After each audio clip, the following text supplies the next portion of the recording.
Acara ini dipersembahkan oleh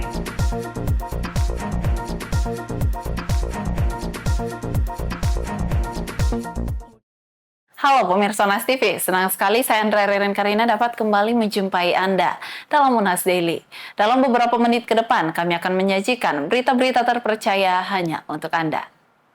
Pemirsa, sebagai bagian dari upaya memajukan pembangunan daerah dan bangsa, Basa Sulsel Wiki melaksanakan Kongres Pemuda Sulawesi Selatan 2024.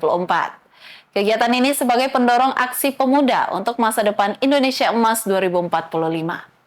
Bertempat di Balai Besar Guru Penggerak Angin Mamiri Makassar, Sulawesi Selatan, digelar Kongres Pemuda Sulawesi Selatan 2024.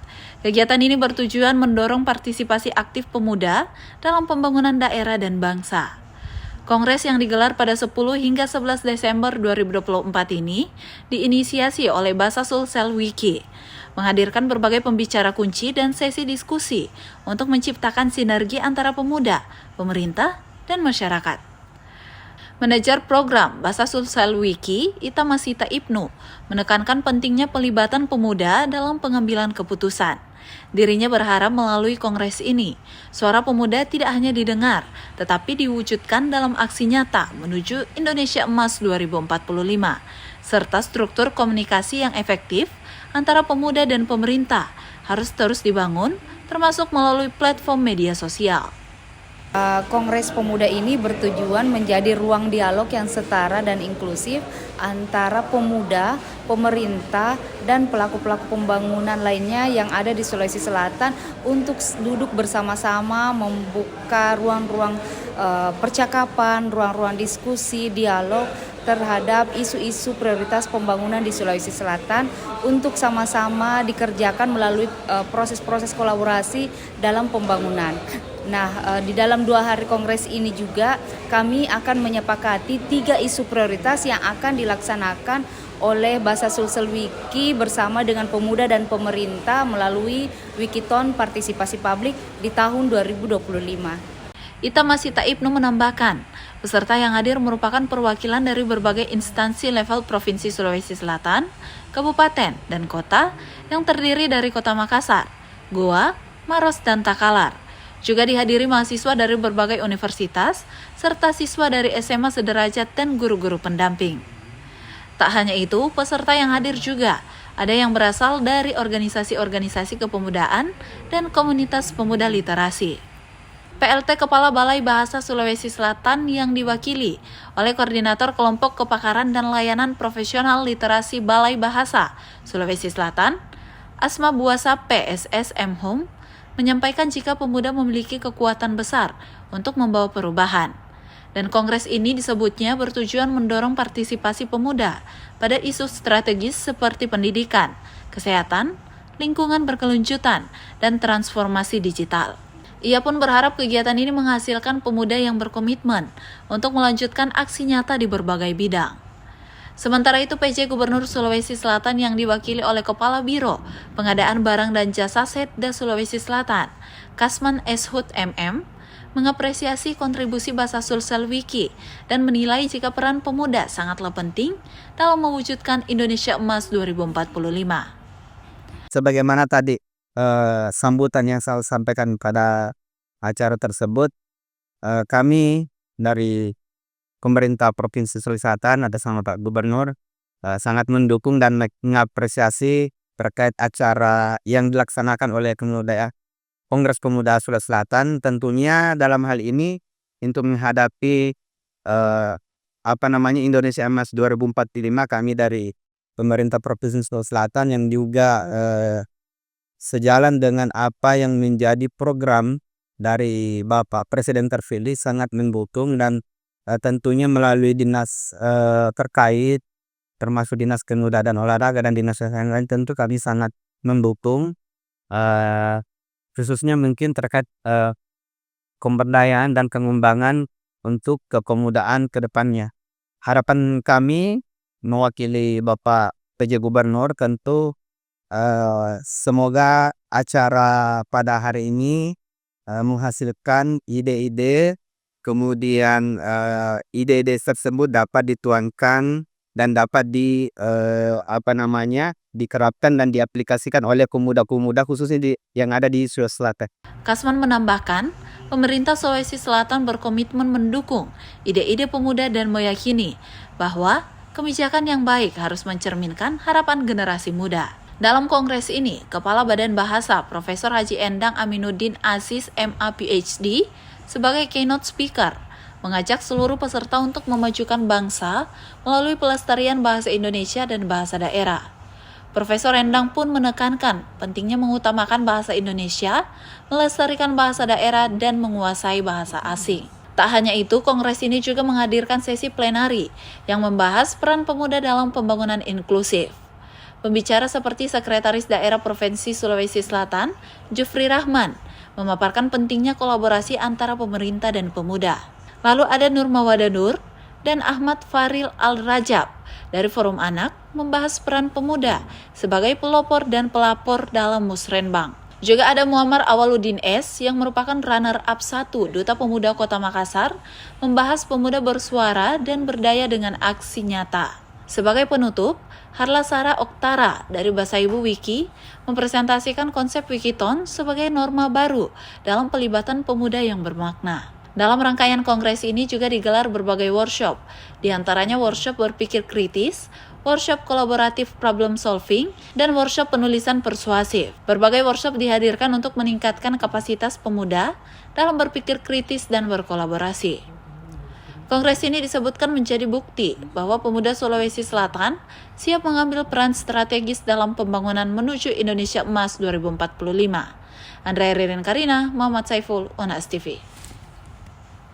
Molong Tedong atau tradisi penyembelihan kerbau merupakan prosesi adat dalam pelepasan jenazah para Raja Goa. Tradisi ini menggambarkan penghormatan terakhir yang syarat makna budaya dan simbolik. Berikut informasinya.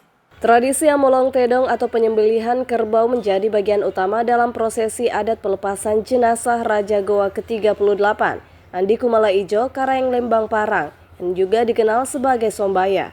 Tradisi ini memiliki makna mendalam dalam budaya Kerajaan Goa. Dilansir dari Kompas.com, pendamping Raja Goa ke-38, Rahmatullah Naja Daeng Rapi, menyebutkan jika tradisi penyembelihan kerbau di Istana Bala Lompoa melambangkan kekuatan, integritas, dan hubungan sosial yang erat. Sebelum jenazah Raja Goa ke-38 meninggalkan Istana Bala Lompoa, yang kini berfungsi sebagai museum yang terletak di Kecamatan Sombaopu, Kabupaten Goa, Sulawesi Selatan, seekor kerbau jantan disembelih sebagai bagian dari ritual adat.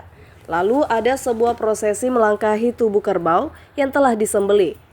Sebelum jenazah diarak menuju ke peristirahatan terakhir di Kompleks Makam Para Raja di Kelurahan Katangka, Kabupaten Goa.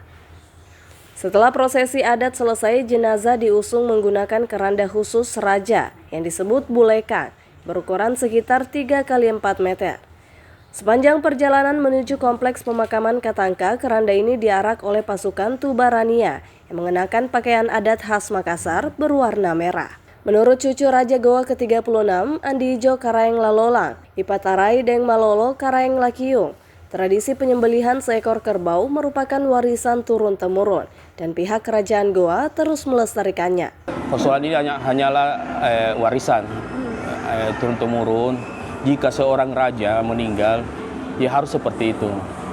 Harus dipotongkan seekor kerbau, sehingga pada prosesi jenazah seorang raja turun dari rumah adat, harus dilangkahi dulu itu darah kerbau itu sebelum ke pemakaman.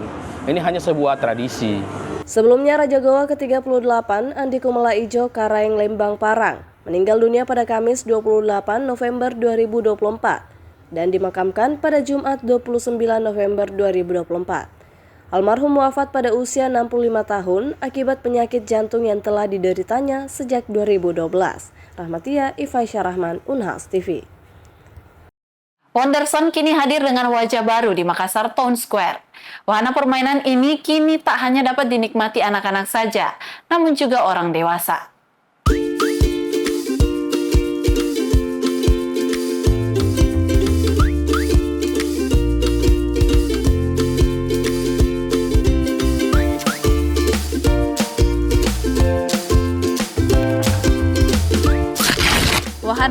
Wonderson di Pusat Perbelanjaan Makassar Town Square resmi menggelar grand opening pada 5 Desember 2024 setelah melakukan pembaruan dan perluasan yang signifikan.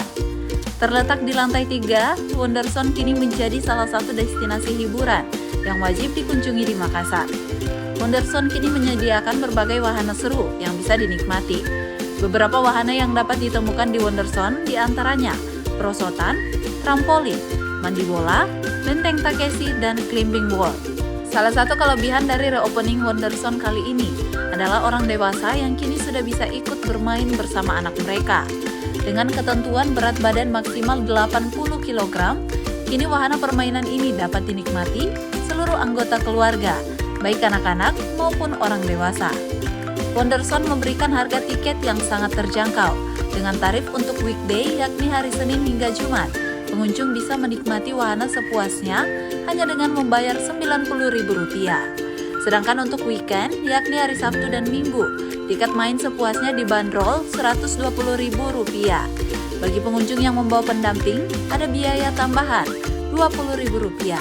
Wonderson ini sebenarnya udah berdiri sejak tahun lalu, ya tepatnya di bulan Desember juga.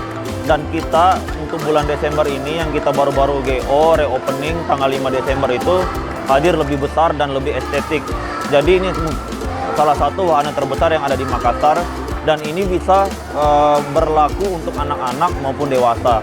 Jadi sebelumnya kan untuk anak-anak saja. Nah untuk yang tahun ini yang kita reopening sekarang ini untuk yang dewasa juga sudah bisa ikut. Dan untuk harga tiketnya itu sendiri terbagi antara weekday dan weekend. Nah, untuk weekday itu kan mulai dari hari Senin sampai Jumat. Itu bermain sepuasnya hanya Rp90.000 aja. Ya, untuk yang weekend Sabtu Minggu itu bermain sepuasnya itu hanya Rp120.000. Kalau plus pendamping itu tambah Rp20.000. Wahana di sini juga hadir di ruang yang lebih luas dan estetik dengan konsep desain yang cocok untuk dijadikan spot foto dan video yang instagramable. Bagi yang berbelanja di Ramayana Mtos, bisa mendapatkan tambahan berupa diskon 50% dari harga resmi tiket Wonderson. Jika harga tiketnya Rp120.000, setelah diskon pengunjung hanya perlu membayar Rp60.000 saja. Promo ini berlaku selama acara grand opening dan terus berjalan selama periode tertentu. Prosedur pembelian tiket untuk memasuki Wonderson, pengunjung cukup membeli tiket di loket yang tersedia dan langsung bisa menikmati semua wahana tanpa perlu antri. Dengan hadirnya Wonderson yang lebih besar dan lebih seru, Makassar kini memiliki wahana hiburan baru yang cocok untuk seluruh keluarga. Saatnya mengajak teman, keluarga, dan kerabat untuk merasakan keseruan di Wonderson yang penuh warna ini. Andrea Ririn Karina, Muhammad Saiful, Unas TV. Pemirsa, pemasukan box office domestik Amerika Serikat diproyeksikan akan melampaui tahun lalu. Meski masih belum mencapai level pra-pandemi, menjelang akhir tahun, 3 film mendominasi bioskop, yaitu Gladiator 2, Wicked, dan Moana 2. Sequel, prequel, dan konten terkenal kembali menjadi yang paling diminati. Selengkapnya dilaporkan tim VOA dari Washington DC. Moana 2 memecahkan rekor pemasukan box office domestik untuk film Disney dan film animasi selama pemutaran perdananya. Dalam 5 hari penayangan perdananya, film animasi ini meraup $221 juta. We meet Moana. She is journeying further and further out, searching different islands to try to figure out if there are more people than just those on Motunui. Dengan perayaan Thanksgiving dan menjelang perayaan Natal, film-film segala usia yang bisa ditonton sekeluarga mendominasi bioskop-bioskop di Amerika Serikat dan Kanada. You're probably still listening to the soundtrack today. If you're a parent, well, get ready for the soundtrack to play again with new music. Akhir Desember, keluarga yang ingin nobar di bioskop juga bisa menyaksikan film Mufasa yang mengisahkan sejarah sosok raja dalam film animasi realistis sebelumnya, The Lion King, tahun 2019. Box office di Amerika Serikat menjelang pergantian tahun juga diramaikan fenomena Gladiator, perpaduan Gladiator 2 dengan Wicked. Dua film yang dirilis secara bersamaan, sama seperti halnya tahun sebelumnya saat Barbie dan Oppenheimer dirilis bersamaan, memunculkan fenomena Barbenheimer. Seperti halnya Barbie dan Oppenheimer yang merupakan film dengan nuansa dan karakter berbeda, begitu pula Gladiator 2 dan Wicked. Wicked adalah adaptasi sebuah drama musikal yang disadur dari film klasik Hollywood The Wizard of Oz. Sementara The Wizard of Oz sendiri dibuat berdasarkan novel karya L. Frank Baum mengenai kehidupan penyihir di sebuah negeri fantasi bernama Oz. Huge family film, potentially a big Oscar contender with Ariana Grande and Cynthia Erivo leading the charge as Glinda and Elphaba. Film kedua Gladiator arahan Ridley Scott melanjutkan kisah kekaisaran Romawi kuno, menampilkan sejumlah tokoh lama yang dulu tampil di film pertama keluaran tahun 2000 dan sejumlah tokoh baru. This time we have Paul Mescal, you have Denzel Washington playing the bad guy. The movie's fun. It is a lot of big action sequences and not too long. Menurut aktor pemeran utama Gladiator, fenomena seperti Glickhead menunjukkan semangat produsen film untuk kembali menggairahkan bioskop. See, it's interesting because I think if you'd asked the gang from Barbie and Oppenheimer, it doesn't feel like it's in competition. It's like if you look at all of these filmmakers from all of those 4 films, it can't be about competition. This industry needs a shot in the arm.